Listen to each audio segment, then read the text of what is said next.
And we are live. Fantastic. Hello, everybody. Hello, welcome to another episode of FreudenFreude's weekly live stream. I'm Claudia Cimenti with Top Coach Luxembourg, and I'm joined here today by Sandra Corona. There you go. The inimitable one. Perfect.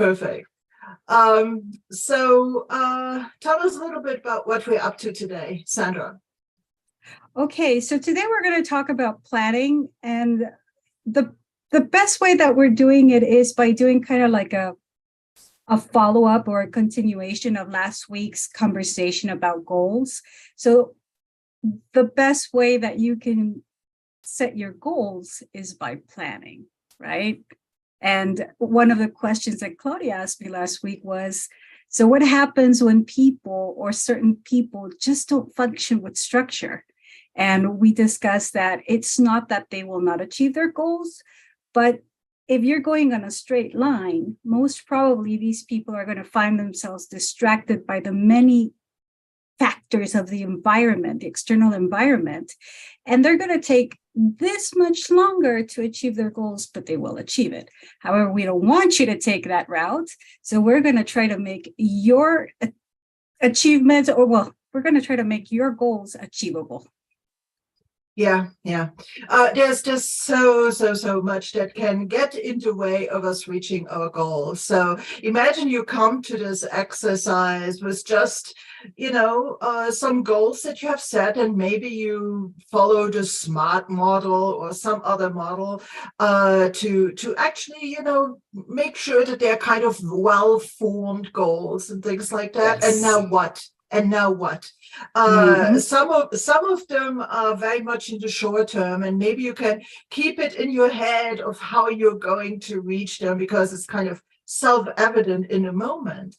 But right. A lot of goals that we find are these more important and less urgent goals that needs to happen. Oh, are you guys still there?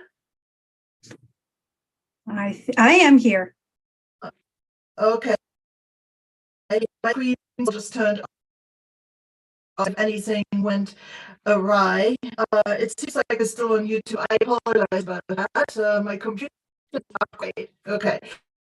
It's I can hear you a little bit choppy, like interruptions. Yeah. So let's try to make the best out of it. Some goals are more long-term goals, and they are like maybe more important than urgent. And unless we build in some way of keeping on task and keeping this engine towards reaching that thing working, the likelihood of us getting distracted by the urgency and busyness and the distractions of the everyday, getting caught in what we lovingly call the drama of the week, and we all know exactly what it is. Yes, it's going to be an impediment towards reaching that. So I think that having at least at some point really thought about what does it take for me to get there, and how do I envision how to get there is a really important exercise. That being said, I want to put a caveat out there. Like so many things in our life, and also what us coaches see with our clients is stuff is not cast in stone.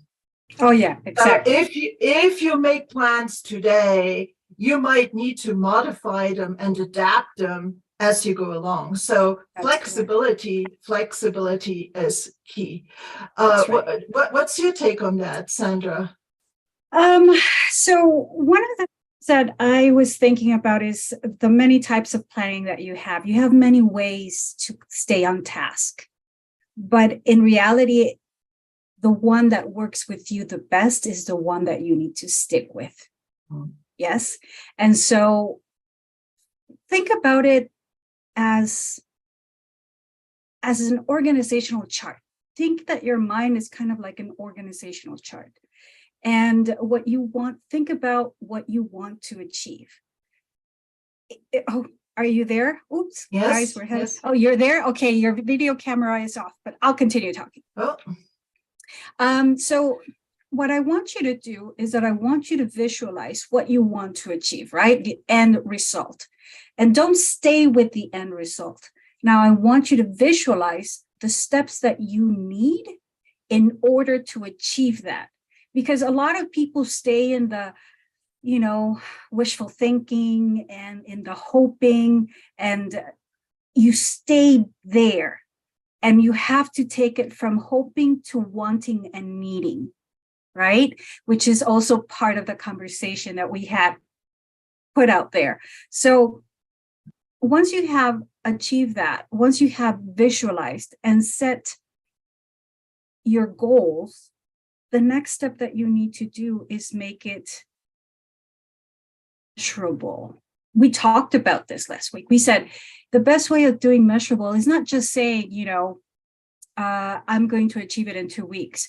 You want to actually put in there the percentage. You want to put in there the risk, the cost.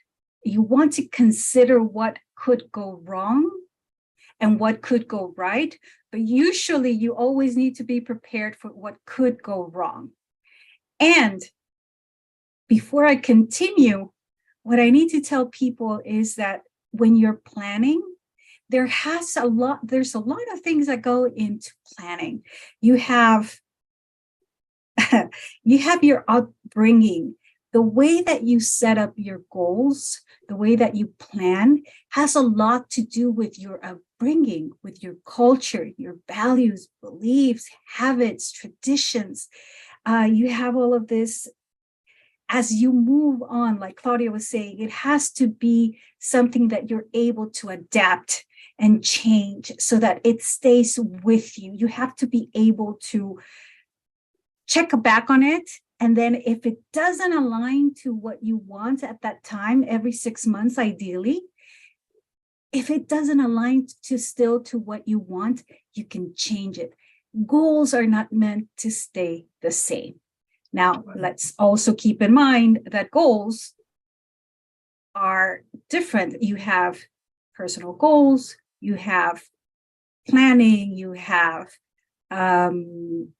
work-related, you have urban planning. I mean, you have so many plans, but they all still go into the same. Oh, you're there. Okay, I'm sorry, I don't see you.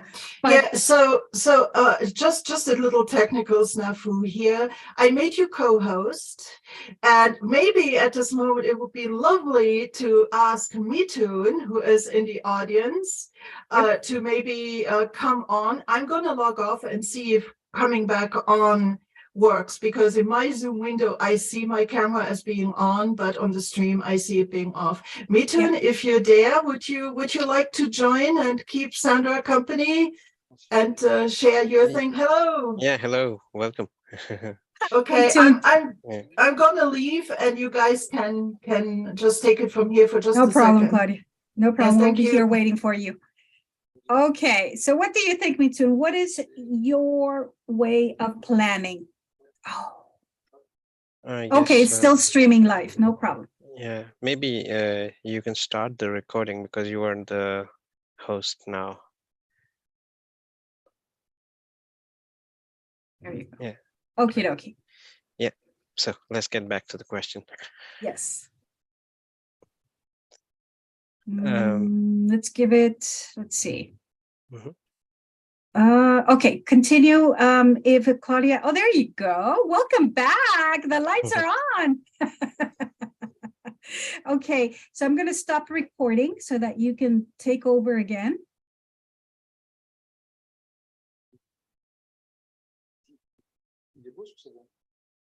I can't hear you, Claudia. You're on mute. You're on mute, yeah. I apologize, people, but right. that's what happens when you do stuff live. That's just there you what go. happens. Technical problems are normal. Okay, so please, Mitun, what we were going to say. Yeah, maybe you can just repeat the question. I also just lost the Sure, track no of problem. my thought. Yeah. So what is that you consider or keep in mind when you are doing your planning to set your goals? Yeah. Actually, I have a set of I set up a time for brainstorming. So when brainstorming means I don't judge, I don't estimate, I don't think more, I don't analyze about it. So I try to get everything done, everything noted in the list. Mhm. So it's like Mhm. for that time I make the largest possible list possible. Mhm. And then I note everything. And then I have actually an Excel sheet with with all those goals, and then I just add, if is it a process goal, is it a result goal, and then I add the impact of it. So the impact means is it going to have a high impact on the larger goals I'm trying to achieve? Is it medium or is it low? So that is important. And then I start setting the dates. So Mhm. once I have that, then I just I pause. I come back to this list a few days later, and then I do more Mm. thinking. And then a lot of times, like it helps, like whatever I might have said wouldn't be justified with all the other things that I have to do. So I readjust all the parameters. So like readjusting the priority, readjusting the Mhm. dates. Mhm. And the idea is to go through this list every month. I mean, I would love to do it every 2 weeks, but what I do normally is like every month. Oh, Once a right. month, I check Okay. this list, Mhm. and then I check off the items that I've done.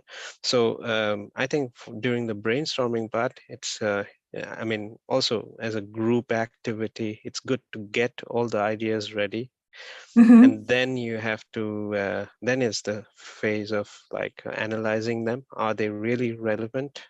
Mhm.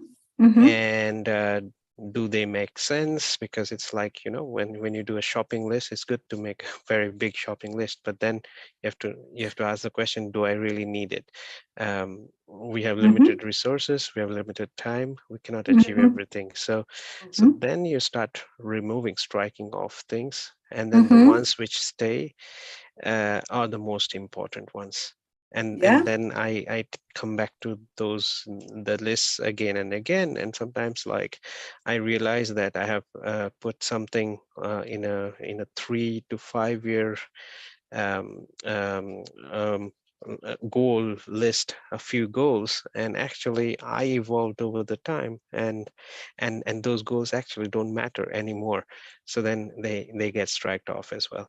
And then Mhm. whatever is achieved, then I do have I mark them as achieved, because that's also good to celebrate that, okay, those things have been done. uh, so yeah, that's my in a nutshell, my way of goal setting.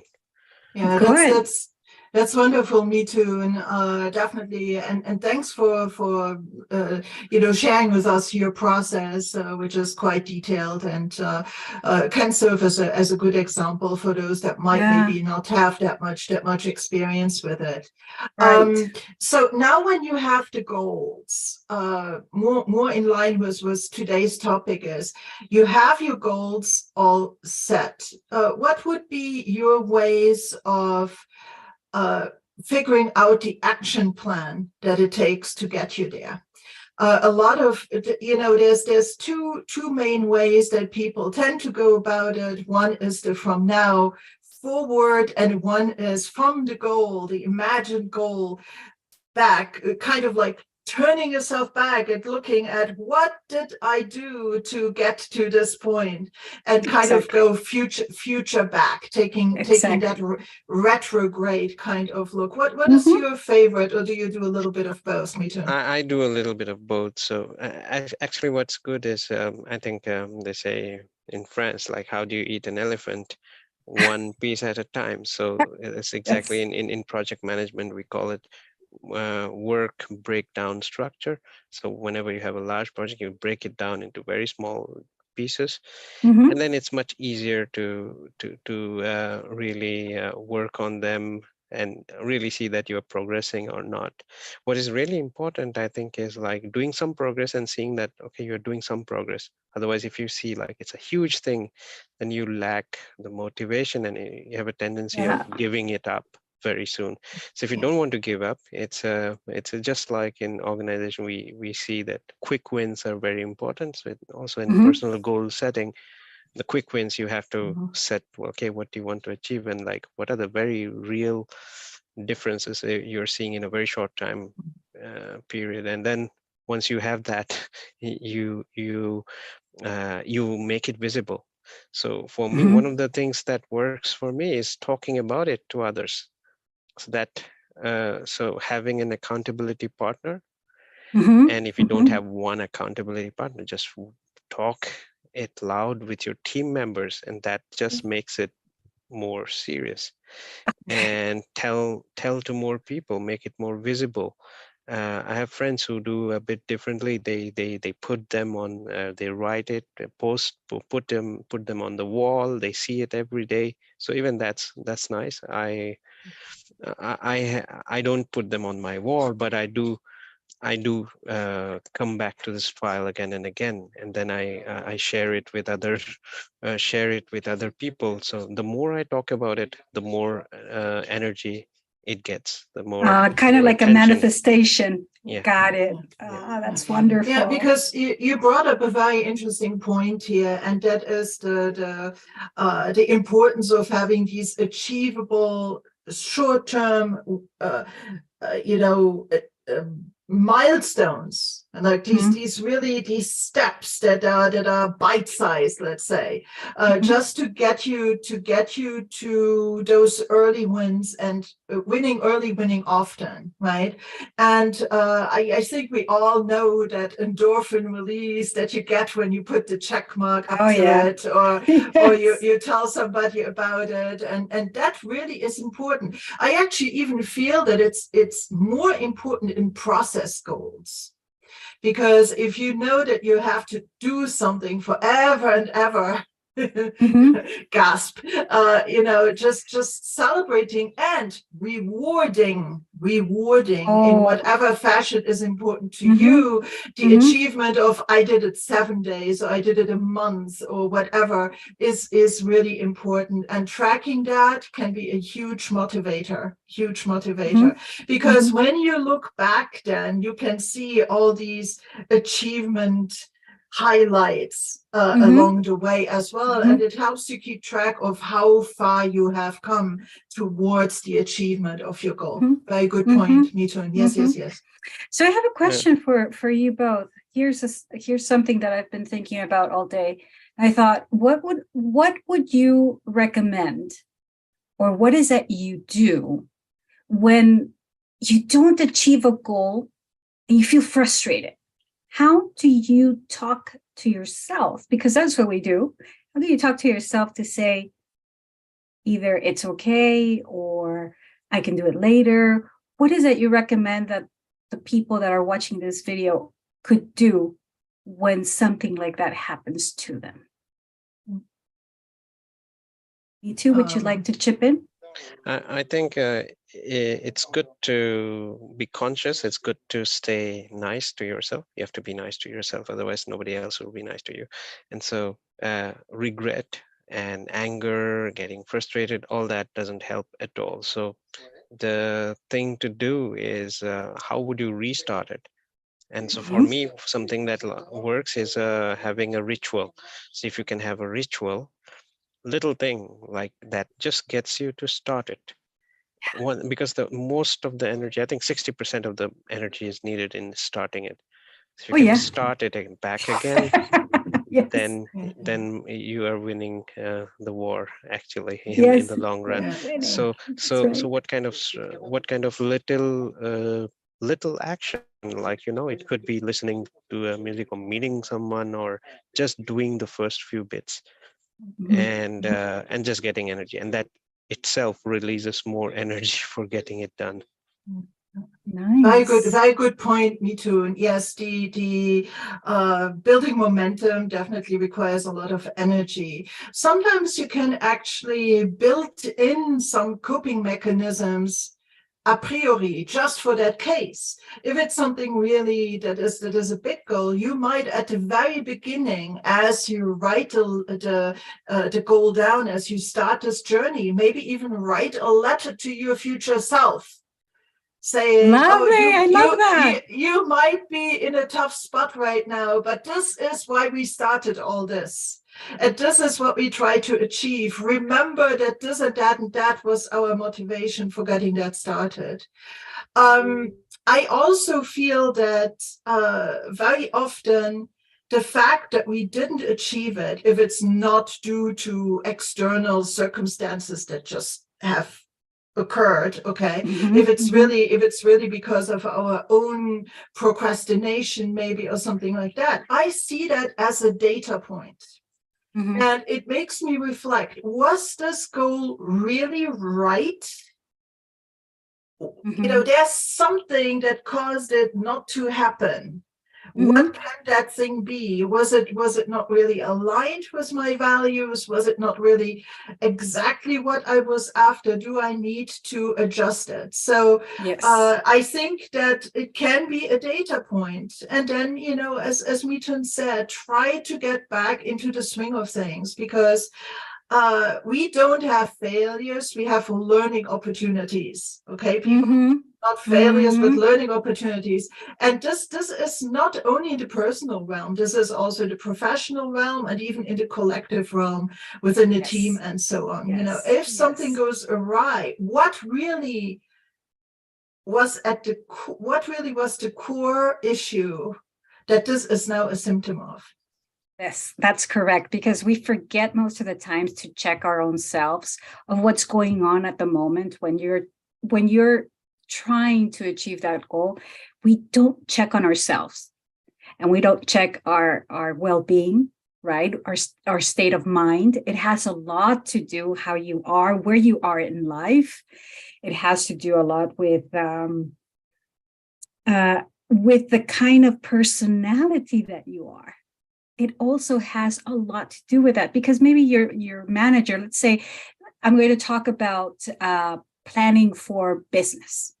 So maybe your manager has one way of doing things, of setting goals for you, but what you want to do is make them work for you. Do it and tweak them in a way that they work for you. There's people that react in times of emergency, that they're reactive, right? And so it has to align to their values. It has to align to how they think. It has to align to how they do their habits, right?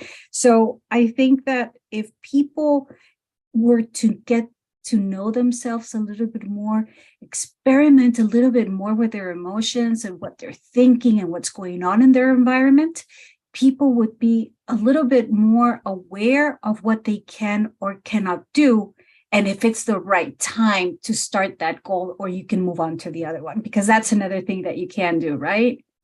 Yeah. I think maybe another thing that factors into that is really becoming clear about how we work. In terms of our body's circadian rhythms, in terms of our energy levels throughout the day, and so on. Wow. If your work involves some absolutely deep thinking work, for instance, right? There's only maybe for you during certain times of the day that you really can do that, and then try to create this environment in which there are then no interruptions, and honor that time, and so on. I actually recommend maybe that you read Cal Newport's book, Deep Work, where he actually goes into that quite a bit, and a fantastic read, or listen on Audible if you have a chance. Okay.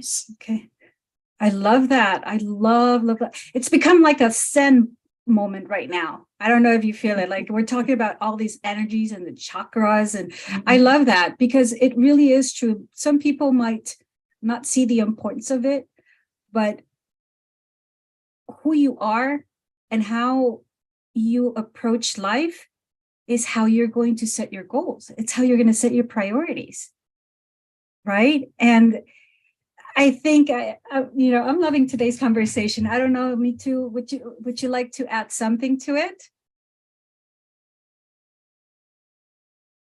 Yeah, I guess that state of mind, I absolutely agree. And also there's the book by I think his family name is a bit difficult to pronounce, Mihai Csikszentmihalyi. yeah, Csikszentmihalyi, yeah. and his work on the flow, and I think that's also very important to take into consideration, Yes. to know like when are you in the flow state, what gets you into the flow state. There you go. And there's a lot of studies I keep like, okay, based on your own personal awareness, do you know when is the best time to do that kind of work? So it's also good to like the ambition and the goals and the task, the type of work you have to do, what exactly thing you are doing. Like, is it an intellectual type of work? Is it analytical type of work? Is it a reporting type of work? Is it more manual, just a manual type of work? Which time of the day is it the best to do that kind of work? And then once you know that, try to fit those things in those times of the day. And I think that also that gets you more motivated as well. Yeah. Actually, I think in my personal life, I actually list action items by energy required. Because some, require a little bit less, paying a bill is not as demanding as, doing work on your content strategy for your business or something like that. So I actually keep that very much in mind. The fact that we do that, though, knowing it is not enough. We have to make promises to ourselves to then also really put it into practice. Because knowing it and having it on a spreadsheet or whatever is not enough. If you know that you're the best at 10 o'clock in the morning, and then you don't keep that 10 o'clock in the morning appointment with yourself, and you try to do the same thing at 8 o'clock at night when you're tired and exhausted and not in the right environment, then it's all for naught. So I think that there needs to be also this element of discipline. My tutoring student hated that word, discipline, but we all know that sometimes we just have to do the uncomfortable thing and hold true to it. And sometimes that says, doing one thing means saying no to other things. Absolutely. Right. Absolutely. I think I wanted to also talk about, so I have to cover this area because I know there's going to be people wondering, well, what if I'm not that motivated? What happens when I feel really motivated, like going to the gym, right? Everybody feels really motivated to go at the start of the year. Yes, I'm going to go there, and you go and you sign up, and that's the best time for all the gyms, right? So, but then what happens? Why don't we follow through? Well, again, it has to do with your personality. It has to do with how you were brought up, believe it or not. Listen to me, hear me out. So, for example, you might want to get in a diet, but you don't see it until your pants are actually tight. Once you wake up and you're like, oh my God, my pants don't fit me, boom, that's when people take action. A lot of people just simply say, hey, I just want to lose weight because I want to feel better, right? But there's people that need something to happen to them in order for them to take action. And how would you do that sustainable? Because let's be honest, how sustainable can it be if you're constantly looking for something to happen to you in order for you to take action? It's really not a way to live. So for the neurodivergents out there, Claudia said it herself. I'm sorry, Me Too said it.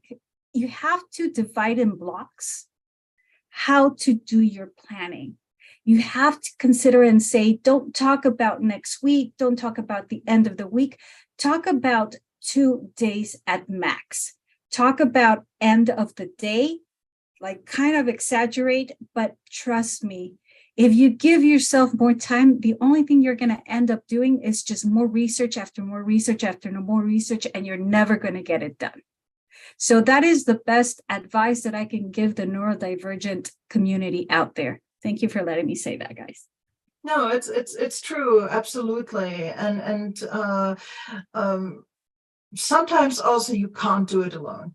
Certain things are just hard, and you can't do all this on willpower alone. And sometimes, the intrinsic desire to do it all by yourself might not be enough. So instead of, hitting the gym at 5 a.m. by your lonesome every day, maybe, go for a walk with a group of people or run 3 times a week. And maybe plan for an event that gives you something to strive for, rather than this, oh, now for the rest of my life, I have to go to the gym, blah, right? Again, process goal. So I think getting excited about small achievements and also relying on the support of others, we're creatures of groups. People are supposed to be with people. Yes. And even Mitun said it, when he reaches a step, when he achieves a step in his journey, he will talk to other people. He will make it public. Why not be proud? Why not boast about your achievements? Hey, it's hard won, so why not? And here at FreudenFreude, we celebrate success. We celebrate other people's success. Right? That's what FreudenFreude is all about. If you achieve something, we are going to be your cheerleaders. We're going to be your number one fan club there, holding up the lights and the banners to celebrate your achievements. Yeah. So that's FreudenFreude, folks. And so yeah, that is it. If those things are not enough, putting the step-by-step goals and achievable ones, celebrating the small wins, getting the support of others, you might need to reconsider the way that you framed your goal, the way that the language you use, the steps that you devise, the overall plan that you put in place. It might maybe for you and your way of working and thinking suboptimal. And sometimes, folks, you need a coach as well. Yeah. Somebody who helps you, who guides you a little bit into thinking in different ways, who helps you just get clear about different options at your disposal, and putting it into a different light.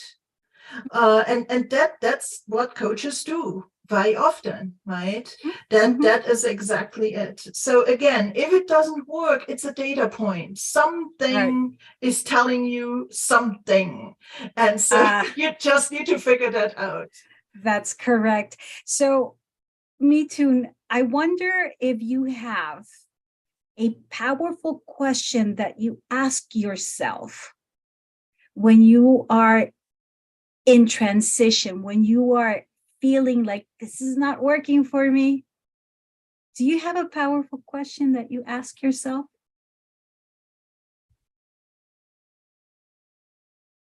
For me, the question is like, I just ask myself, like, I acknowledge that it's not working.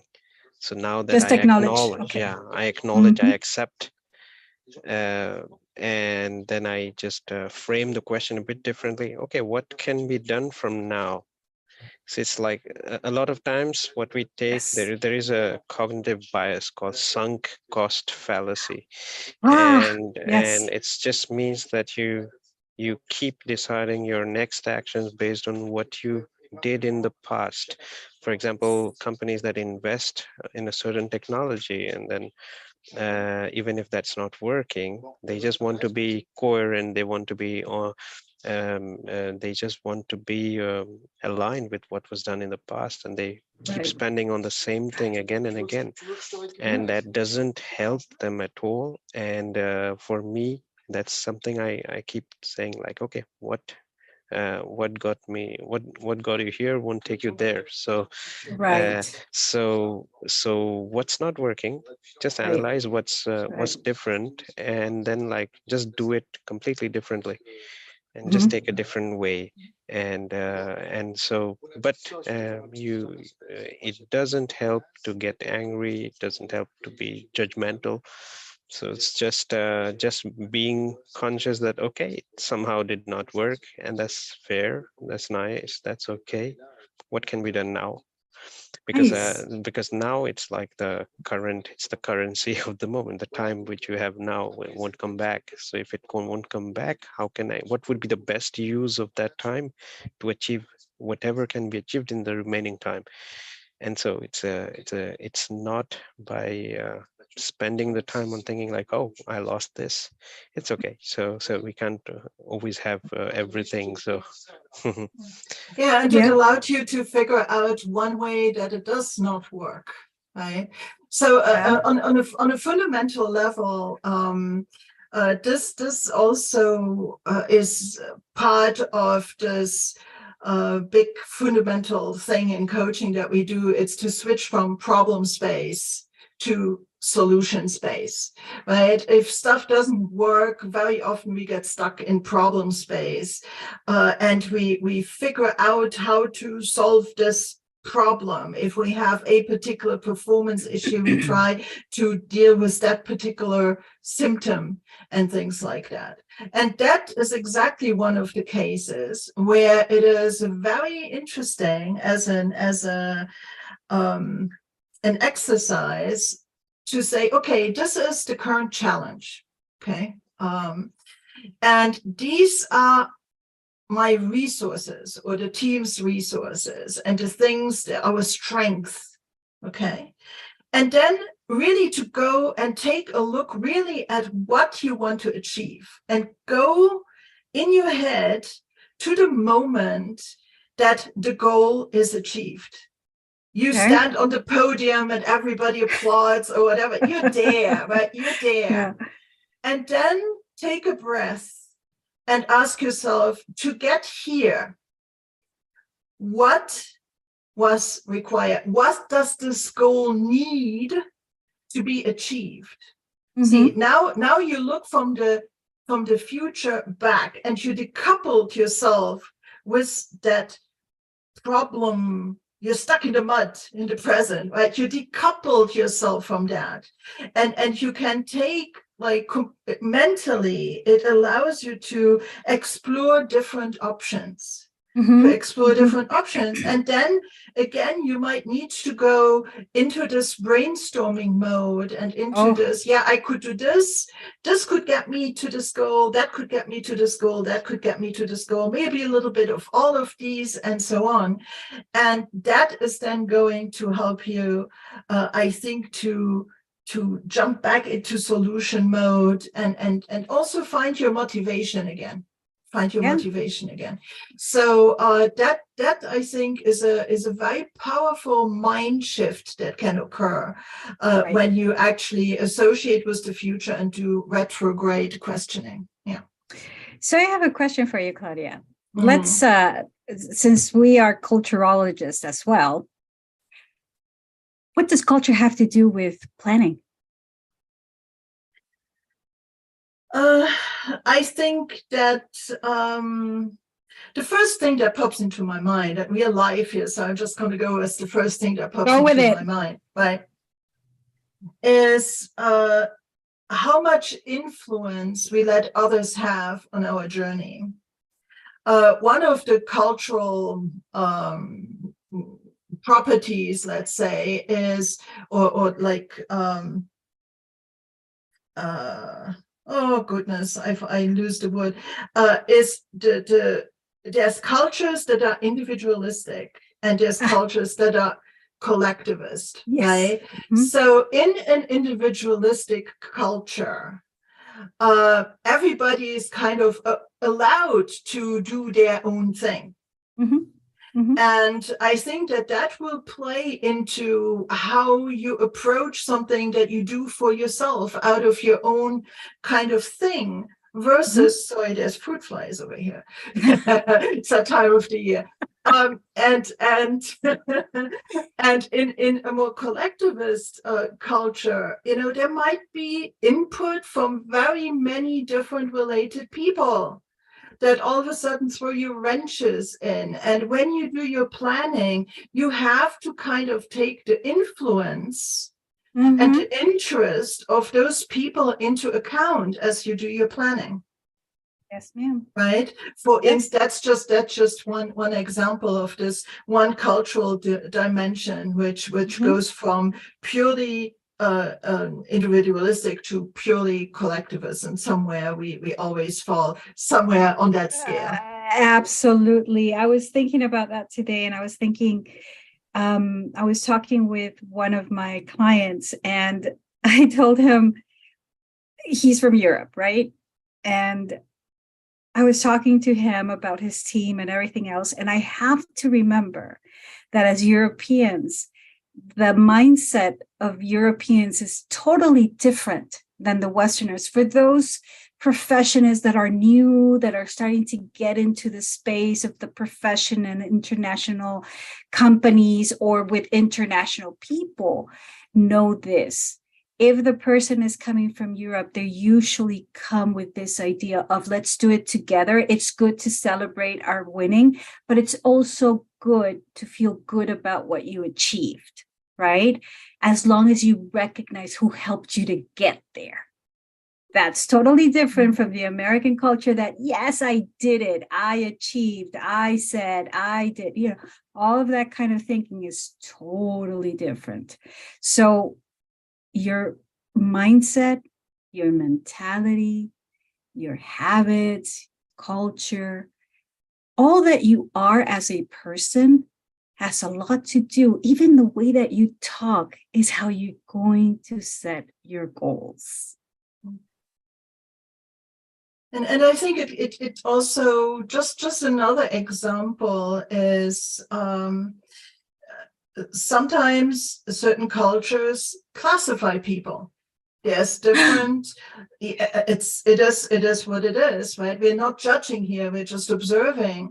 And you know, if you look, for instance, at the modern version of the caste system in India, for instance, right? It's very clear that you know, even if you have certain lofty goals to switch, you know, levels in the caste and stuff like that, it might not actually be realistic. And you know, how are you going to go about doing that? And you know, so there's quite a bit that can be going on. And on the example you gave earlier from Europe versus the US, if then you actually go more into like Asia and things like that, it's even so much more pronounced, right? That you know, there you are not as much yourself as you're a member of a family, member of a profession, member of a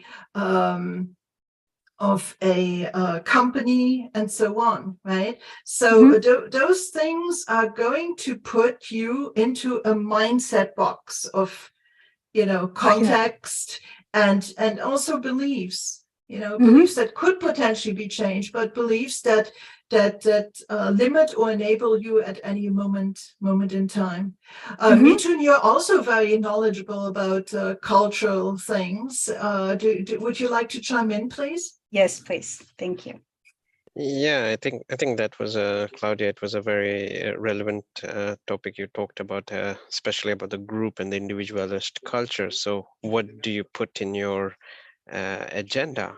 Is it only because you want it, or is it because but others in your group, in your family, in your society want you to do? So I think that is very relevant. And something else which is also very interesting to see is like how how does the culture in which you live or you're currently hosted support achievement. So there are some cultures like where not the same goals are viewed, encouraged. So there's some cultures where like, okay, achievement, professional achievements, or like, let's say, the money that you're making on a certain business partnership or a deal, and that might be considered like a very encouraging in certain culture, and there are other cultures where like you just don't talk about it. So that's absolutely not in the culture to talk about those monetary gains. So you have to know like, okay, well, which goals are actually being supported by your culture, and which goals that you are working on are absolutely not supported by your culture. And so I think that itself can be a motivating factor for you as at a personal level. So yeah. Thank you. Perfect. Thank you, Yes. Mitran. I So appreciate I it. it has there are things which might be influenced by the religious beliefs. It would be there are some things which are deeply imbibed in cultures due to the history. So just see like, okay, what is really considered. And that's why like I think the definition of like, when you ask this question, what does success look like, that's very cultural. That's very cultural.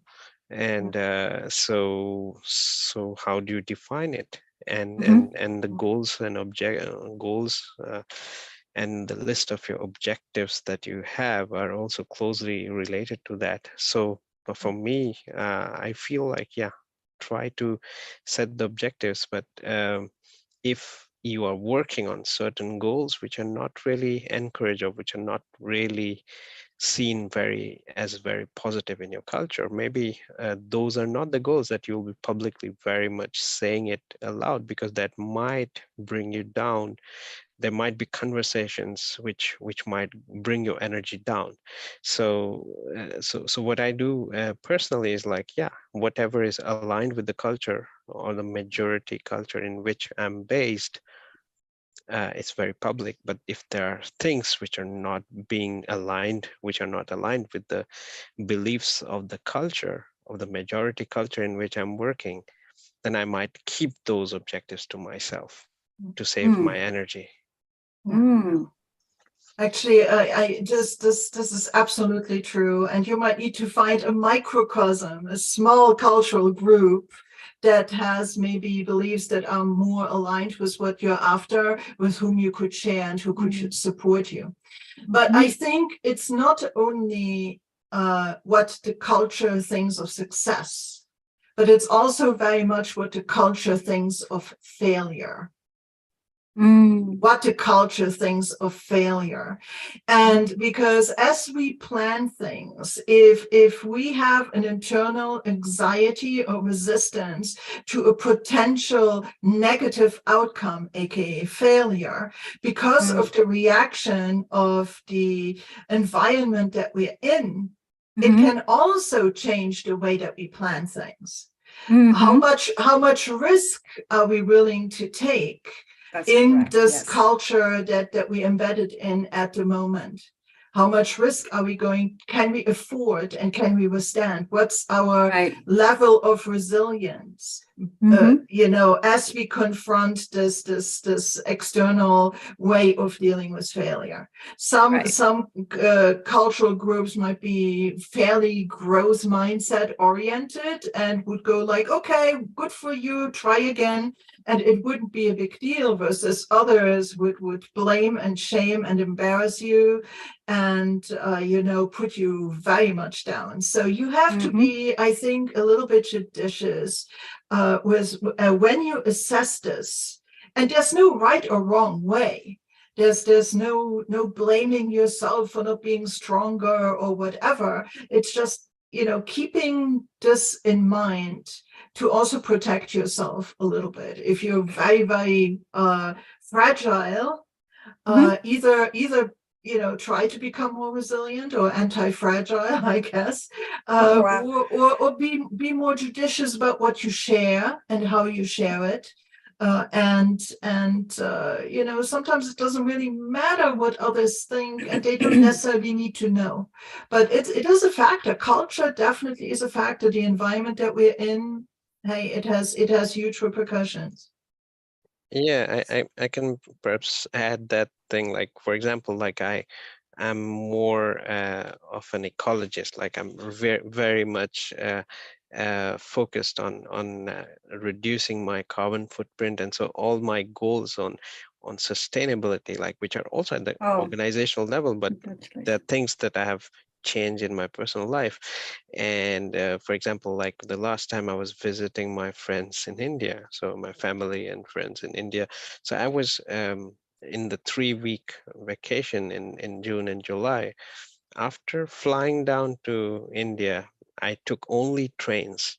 So actually, I really went from Delhi to Calcutta, Calcutta to Mumbai, and so all those cities. Every trip was actually on. I was only taking public transport and only trains, no flights. And that was actually when I was telling that to my childhood friends or my friends from my college days, and for them that was like a bit ridiculous. Like, oh yeah, they were saying like, ah, but you can afford a flight. It's not the question about affording a flight or affording a taxi. It's about, okay, what is it doing to this environment? And and that's absolutely not in their cultural mindset right now. They're thinking, so those friends are only thinking about growth, time, efficiency, what can be done more in less time. And so culture is also like, okay, well, how do you see things? What actions are you putting in your basket? What do you think is important is deeply influenced by the culture and the mindset of the people around you. And I would say, like, yeah, not everyone would think that what you are doing makes sense.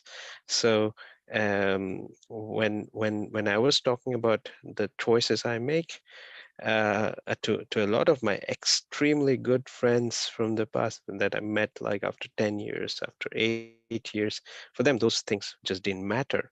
So the idea is like, it's okay. What we are working on, what goals you're working on, it might not be supported by everyone. So that's also something cultural, and you have to know, like, how will you deal with it? So and how would you deal with people who are complaining, or people who are not happy, or people who would talk at your back on those things? So people who can complain, and actually it's not them who are complaining. There is something inside them that is resisting the path on which you are.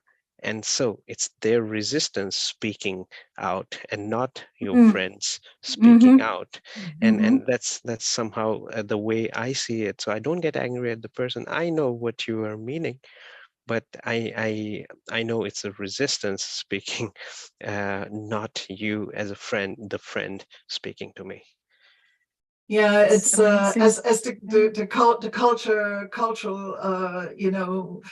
people say, the issue is that common sense really isn't all that common, and it's really true. We carry our own definitions of what common sense is around with us, and as we traverse cultures and national borders and things like that, and it's just a fact of life that people in other places or within different culture groups in the same place, mind you, just think differently and prioritize things differently, have different assumptions, different expectations, and that's just how it is.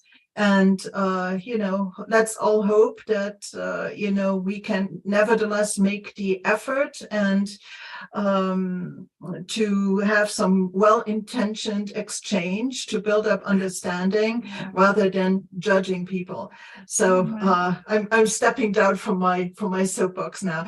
Okay, but no, but it really has a lot to do, and I think that those kind of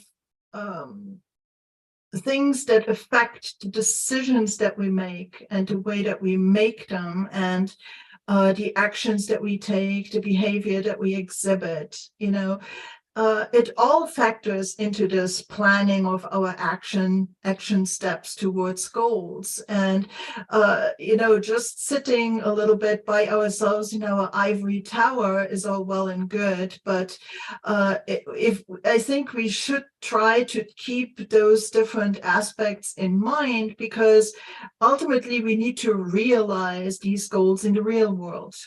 And there's other people in the real world, and different references, and a society out there. And so it's something to keep in mind. Well, let's hope that our information today, and me too, today, thank you so much. We much appreciate your input. We hope that this discussion enriches you and helps you a little bit, usually gives you a little bit more awareness that you need empathy towards yourself. And setting goals is not an eternal thing. It could be changed, adapt, and succeed. Thank you so much, Claudia. Thank you so much, Mitun. Yeah. This was great. Me too. Thank you so much for jumping on here impromptu and sharing your wonderful insights with us. We certainly hope we will see you again sometime soon. Thank you everybody for watching this episode of FreudenFreude. If this is content that inspired you and you like, please subscribe to the channel on YouTube and click the associated notification bell so you don't miss any content. We will be back every Wednesday at 6 p.m. Central European time, CET, which is Luxembourg time. If you go into World Time Buddy, you can just type in Luxembourg. That will gonna tell you like where 6 p.m. looks like. So if there's any topics you would like to discuss, or you would like to come on the show, let us know. Reach out to us on LinkedIn or YouTube, and we will get back to you, we promise. That's great. Thank you so much, everybody. Have a good evening. Bye-bye. Thank you. Thank you, everybody. Bye-bye. Bye.